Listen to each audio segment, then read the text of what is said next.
Est-ce que vous pouvez nous dire, madame, Est-ce que la synthèse un peu de la réunion d'aujourd'hui, grosso modo, quel serait le contenu de cette réunion, en fait, ce sommet?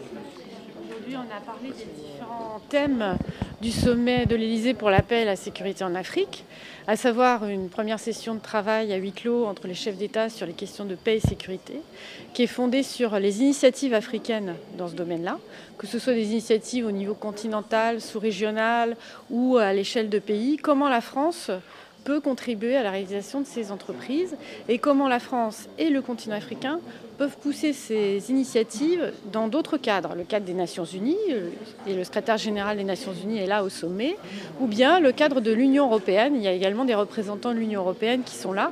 Et vous savez que l'Union européenne organise un sommet également avec l'Afrique en avril prochain. Le deuxième thème, c'est celui des partenariats économiques et de développement.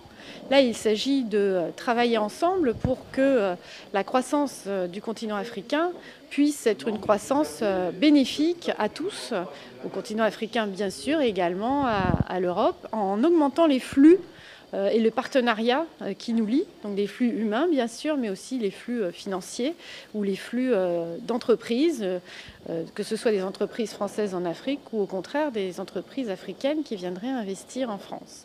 Enfin, le troisième thème, c'est le climat. Et on est déjà dans la préparation de la COP21 qui se tiendra en 2015 en France. Il s'agit de bâtir une alliance entre l'Europe et l'Afrique, qui sont deux partenaires ambitieux pour le climat, une alliance qui doit mener à ce que ce sommet de 2015 soit un succès.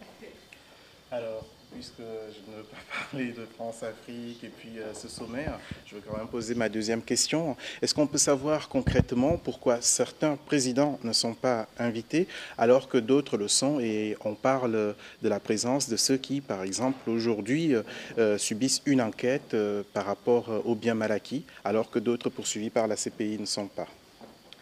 Donc il y a l'ensemble des 54 pays d'Afrique ont été invités à participer au sommet.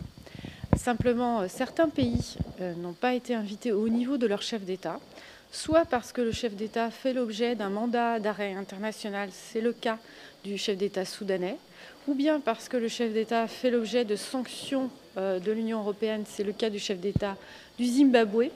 Enfin, 4 pays ont été suspendus de l'Union africaine pour cause de coup d'État. Il s'agit de Madagascar, de la RCA, de l'Égypte et de la Guinée-Bissau.